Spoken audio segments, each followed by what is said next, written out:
Alrighty, it's that time of year again. Airplane on a conveyor belt. The conveyor belt moves at the exact same speed in the opposite direction as the wheels on the airplane. Okay? Can the airplane take off? Pretty much, yes. Here's why. I'm going to replace the airplane with a rocket plane. Okay, 'cause I just made a Pringles rocket. So, now, in essence, there's the only real difference between a rocket and a jet is that the rocket carries the oxidizer with it and the fuel, while a jet engine just carries the fuel and uses the atmosphere to get the oxidizer. Okay, so that's the only difference. So a jet has a tank of gasoline in it, or diesel, or airplane fuel, whatever, while the rocket has two tanks. It has one for fuel and one for basically air, oxygen, some kind of oxidizer. That's because in space there's no air. That's why jets can only go so high. So let's have a rocket plane, okay, with landing gear, and it's sitting on this conveyor belt. And light that candle. Turn on those jet engines or that rocket engine. Does this? Well, first of all, does it even move? And second, can it take off? Okay. Well, can the rocket take off? Sure, of course. Why? Because the rocket is pushing up harder than gravity is pulling down. Now, the airplane does the same thing, except it uses a set of wings to create the up force, and it uses a jet engine to push the airplane forward through the air. And the faster it goes through the air, the more up these wings generate. Once you hit a critical speed, a certain amount of air over the wings, the airplane takes off. Okay? Can a conveyor belt, even one capable of moving at infinite speed, so if your wheels can move the speed of light, that conveyor belt can move the speed of light. Can that conveyor belt stop the airplane from taking off? Well, first, let's use what you're thinking. What if you had, I don't even have one. What if you had a car? Could the car move? If you put a Bugatti Veyron or an F1 race car on a conveyor belt, and that conveyor belt could instantly match whatever the wheel speed was, could the car ever move? No, of course not. Because if the car made the wheels go forward 60 miles an hour, the conveyor belt would go backward 60 miles an hour. Why?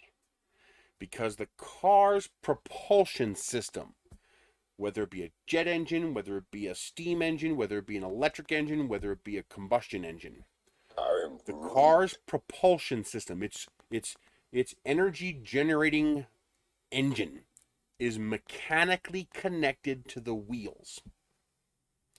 So the car doesn't actually push itself forward. The car rotates a wheel, and because that wheel is touching the ground, that wheel rolls forward, and that pushes the car forward. Okay, that's how you transfer the energy from that reciprocating engine to the wheels. Okay, engine, transmission, differential, drive shaft, blah blah blah, pumpkin, etc. That's differential, and you rotate the wheels move forward. Now, can a car move in space? So you have, let's say, an electric car, because obviously the gas engine's not going to run in space, unless you feed it oxidizer. You could run a gas engine in space if you fed oxidizer into the intake. Yes, that could work. Okay, it would take some modifications, but yes, it could work. So you're in orbit around Earth.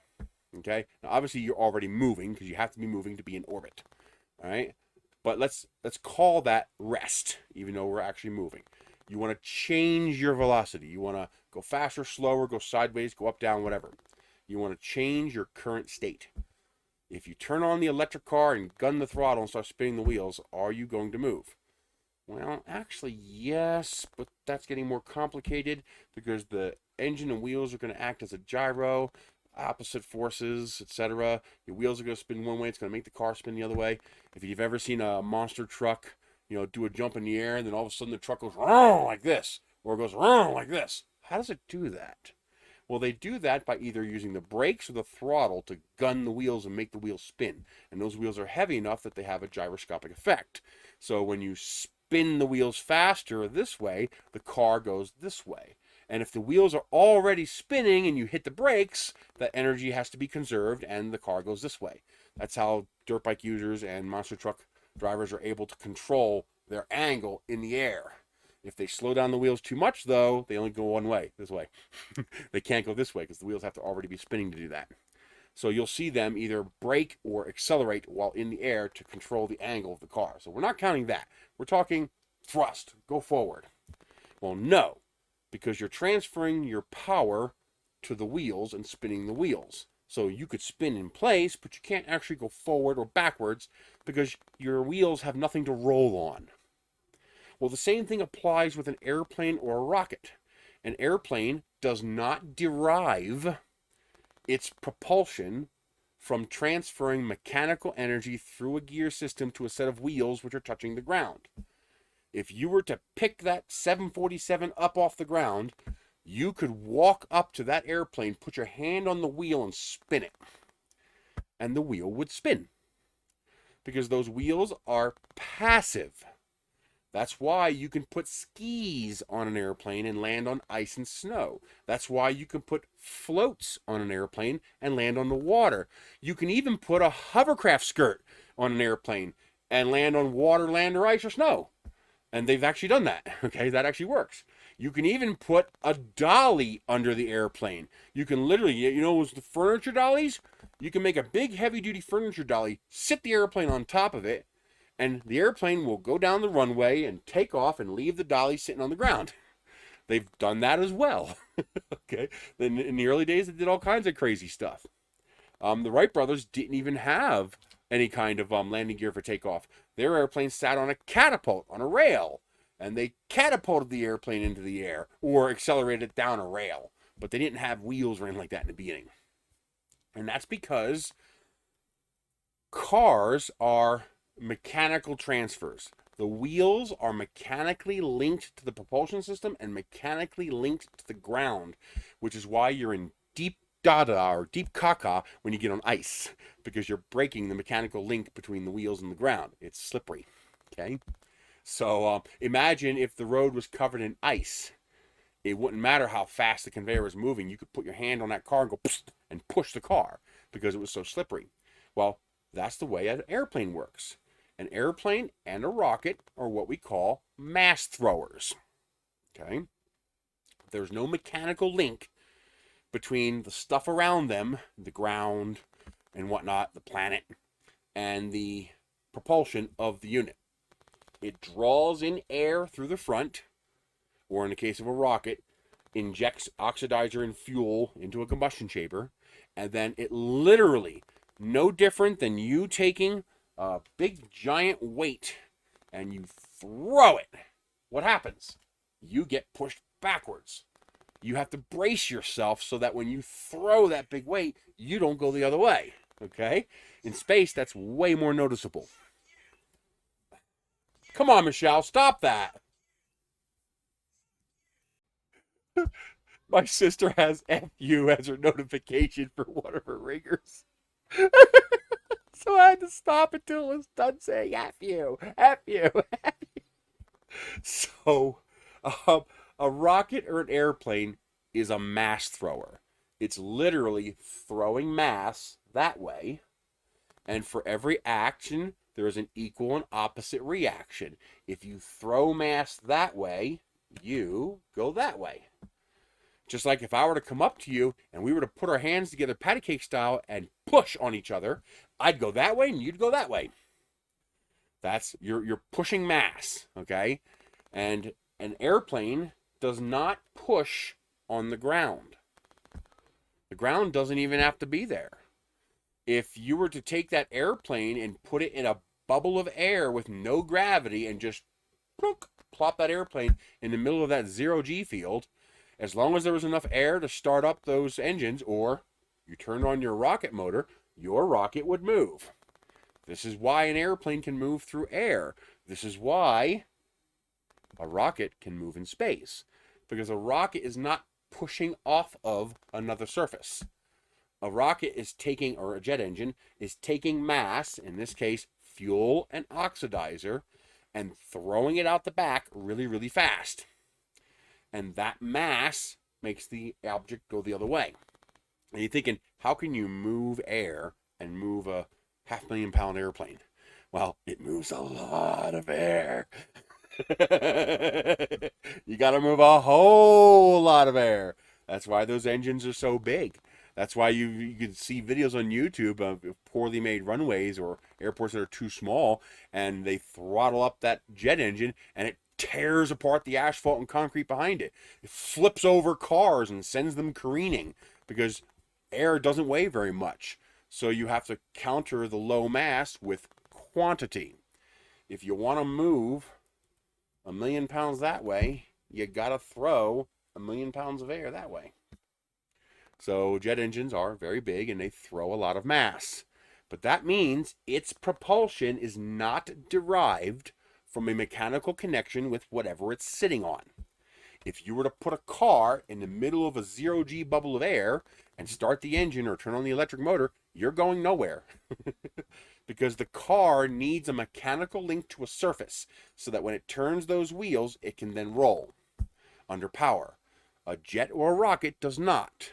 I can point this in any direction I want, and when I light that rocket motor, it's gonna go. So no matter how fast that conveyor belt spins the wheels, it's still throwing mass out the back, and therefore it's going to move forward. The only thing that's going to slow the airplane down, literally the only thing that's going to slow the airplane down, is the friction in the wheel bearings, which is minuscule. The airplane's going to take off at, whatever number of knots it needs to take off. Let's say it's a Cessna, and you got to take off at, 60 knots. So at most, the conveyor is going to hit 120 knots, and then the airplane is no longer going to be attached to the conveyor. It's just going to take off. And double the bearing friction from 60 to 120 knots is nothing. Even if you could have that conveyor belt escalate to infinity to try to prevent the airplane from taking off, theoretically, you might be able to get to a point where those bearings will get so hot that they will actually melt and could theoretically prevent the airplane from taking off. But that's because the conveyor is now moving at hundreds of thousands of miles an hour and it's melting your bearings. Thousands of miles an hour. But here's the thing. The airplane's still going to take off. Because the airplane only needs airspeed to take off. And airspeed is not the same thing as ground speed. It is entirely possible to be flying your Cessna at 50 knots airspeed while hovering over the ground, not moving at all. Because you have a headwind of 50 knots. Action, reaction. You're going this way at 50 knots. You have a headwind at 50 knots. Your airspeed is 50 knots. Your ground speed is 0. Your plane has to be able to go faster than the headwind in order to make progress over the ground. That's why pilots have to know both airspeed, ground speed, and wind speed, so that they know they're going to have enough fuel to make it to their destination. 100 miles an hour and over this much distance. Well, no, it's 100 miles an hour plus your headwind or your tailwind. And then how much fuel you need for that effective distance. Okay? Well, with a conveyor belt moving thousands of miles an hour, the conveyor belt itself is going to start moving air. If you got friction on the wheels, you got friction on the air. And so the air that the conveyor belt is bringing with it to try to stop the airplane will actually be sufficient to allow the airplane to simply take off. It'll be standing still and the airplane will just take off. Now you have a new problem though, okay? Because you're effectively in what's called ground effect. You're in this boundary layer of air right above the conveyor belt. Well, the problem is all the air around the conveyor belt is not moving that fast. So you have to be able to accelerate to a flyable speed before you exit that ground effect air. And you got to do it quick, because the moment you leave the conveyor belt, your wheels are going to start slowing down, which means the conveyor belt's going to start slowing down, which means the air pocket that's moving over your airplane that's allowing you to take off, it's also slowing down. So you better punch it. But the conveyor belt will have no effect on the airplane taking off. And that's because an airplane or a rocket does not derive its thrust from a mechanical connection to the ground. It derives its thrust by throwing mass out the back. So if you were to take that same car that got nowhere on the conveyor belt and you were to stick a jet engine on the back of that car or a rocket engine on the back of that car, put the car in neutral and light the engine, the car would move, just like the airplane would move. Because now the car is no longer deriving its propulsion from a mechanical connection between your power plant, the wheels, and the ground. It's now a mass thrower. It's throwing mass out the back via that jet or rocket engine, which means it's going to go forward. So the only thing a conveyor belt can stop under those listed conditions is something that requires a mechanical connection between the conveyor belt and its propulsion system, meaning a car that has driven wheels. An airplane or a rocket, well, I love the fact that I can spin this. Now I want to tilt these to make that spin as the rocket goes up. I just think that'd be cool. But yeah, it would have no effect. It wouldn't do anything. The conveyor belt would, except for a tiny bit of extra heat in the wheel bearings, meaning their wheel speed would indicate a bit high, but they would just take off normally, like nothing was happening.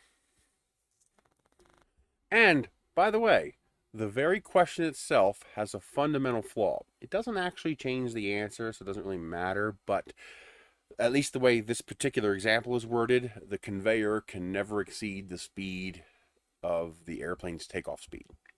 So if your airplane takes off at 100 miles an hour, your conveyor belt will never move faster than 100 miles an hour. That's because a wheel has two speeds.